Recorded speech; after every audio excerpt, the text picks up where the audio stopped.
बिस्मिल्लाहिर्रहमानिर्रहीम। आज हम देखेंगे कि person required to furnish I income tax return, यानी वो कौन से लोग हैं जिन्होंने इनकम टैक्स रिटर्न जमा करवानी होती है। हर कंपनी जो है उसने इनकम टैक्स रिटर्न जमा करवानी होती है। ये person required to furnish return जो है ये section 114 sub section 1 income tax का जो हमारा ऑर्डिनेंस है उसके तहत ये होता है। तो सबसे पहली बात यह है कि every company should furnish a tax return. उसके बाद ये है जी, कंपनी के अलावा हर वो शख्स, every person other than company whose taxable income for the year exceeds the basic exemption, यानी कि जो उस साल टैक्स ईयर में बेसिक एग्जेम्पशंस गवर्नमेंट ने दे दी है, FBR ने दे दी है, उससे ज़्यादा जिसकी आमदनी होगी उस बेसिक एग्जेम्पशन से, जो एग्जेम्प्ट होंगे उनको तो ज़रूरत नहीं है, लेकिन जो एग्जेम्पशंस जितनी एग्जेम्पशंस है अगर उससे ज़्यादा है तो फिर वो भी हर शख्स जो है वो इनकम टैक्स रिटर्न जमा करवाएगा।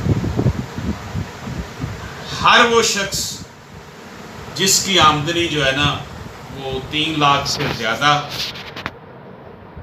लेकिन 4 लाख से कम है, ये साल के लिए है। ये every non profit organization, every NGO,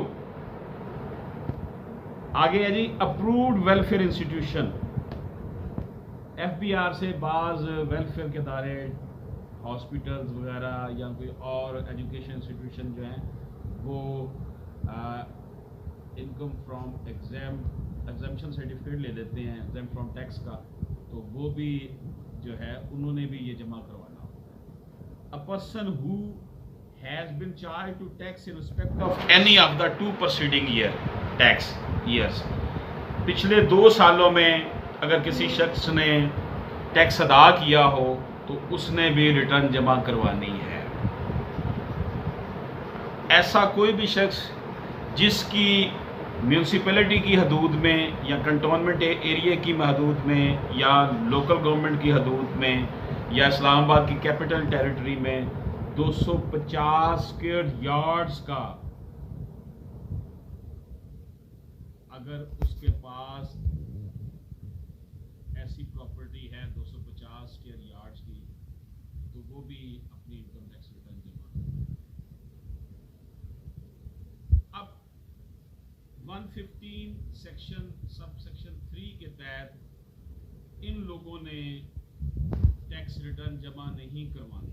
Under this clause, the following persons are not required to furnish a return of income for a tax year. Section 115 subsection 3।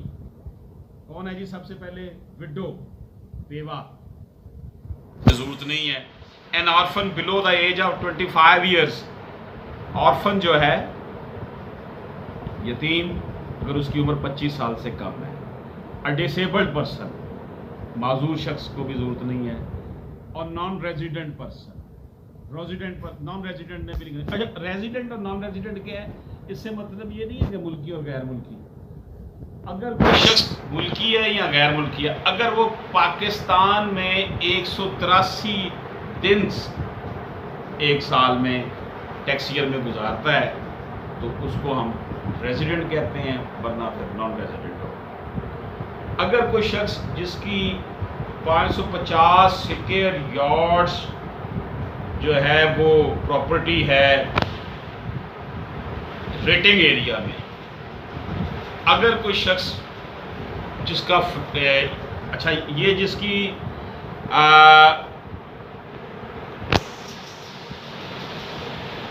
हमने बात की है ऑन्स इमूवेबल प्रॉपर्टी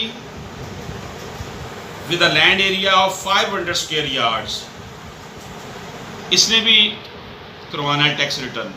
वो जो हमने 4 बयान किए थे ना, window, orphan, disabled person, non resident person, इन्होंने नहीं टैक्स रिटर्न जमा करानी, बाकी जिनका हम जिक्र कर रहे हैं इन्होंने करवानी है।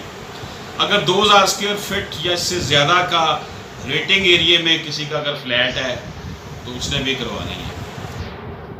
अगर कोई शख्स गाड़ी रखता है 1000 सीसी की या इससे ज़ायद की, उसने भी इनकम टैक्स रिटर्न जमा करना has obtained national tax number, NTN जिसने लिया हुआ है उसने भी टैक्स रिटर्न, हर शख्स जिसने NTN लिया हुआ टैक्स रिटर्न जमा कराएगा। Is the holder of commercial और industrial connection of electricity where annual amount of bill exceeds ₹5 lakh, ऐसा शख्स इसका कमर्शियल या इंडस्ट्रियल कनेक्शन बिजली का है और उसका बिल जो है 5 लाख सालाना से एक्सीड कर जाता है, वो भी टैक्स रिटर्न जमा करेगा।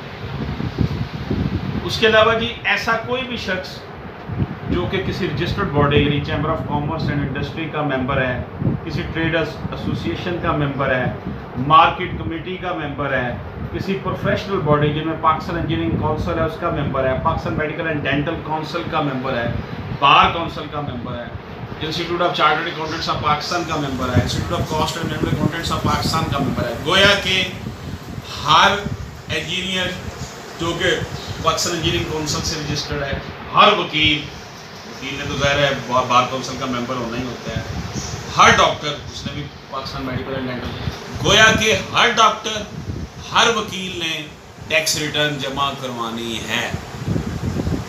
तो ये वो लोग थे जिनका हमने बताया कि उन्होंने टैक्स रिटर्न जमा करवानी है। मैं एक दफ़ा फिर रिपीट कर देता हूँ, हर कंपनी ने, हर शख्स ने जिसकी आमदनी बेसिक एग्जम्पशन से ज़्यादा हो, हर उस शख्स ने जिसकी बेसिक आमदनी एग्जम्पशन से ज़्यादा है, कोई नॉन प्रॉफिट ऑर्गेनाइजेशन है, अप्रूव्ड वेलफेयर इंस्टीट्यूशंस हैं, और ऐसे लोग जिनके पास 500 स्क्वायर यार्ड्स का रेटिंग एरिया में जगह है, प्रॉपर्टी है, या 2000 स्क्वायर फीट का रेटिंग एरिया में फ्लैट है, या जिनके पास 1000 सीसी की गाड़ी है, या जो बिजली का कमर्शियल या इंडस्ट्रियल कनेक्शन रखते हैं और उसका 5 लाख से ज़ायद का बिल आता है, या ऐसे लोग जो institute of cost and management accountants of Pakistan के मेंबर हैं, institute of chartered accountants of Pakistan के मेंबर हैं, बार काउंसिल के मेंबर हैं, chamber of commerce and industry के मेंबर हैं, कमेटीज़ जो हैं, जो कमेटीज़ बनी होती है मार्केट कमेटी उसके मेंबर हैं, ट्रेड एसोसिएशन के मेंबर हैं, Pakistan medical and dental council के मेंबर हैं, इन सब ने इनकम टैक्स रिटर्न जमा करवानी है। नाज़रीन, आज हमने अपने इस लेक्चर में देखा कि हमारा जो कानून है इनकम टैक्स रिटर्न का, जिसका सेक्शन 114 सब सेक्शन 1 है, उसके तहत कौन कौन से लोगों पर लाजम है कि वो इनकम टैक्स रिटर्न जमा कराएं। उम्मीद है कि आपको हमारी ये वीडियो पसंद आई होगी। अगर आप मज़ीद इस तरह की वीडियोस देखना चाहते हैं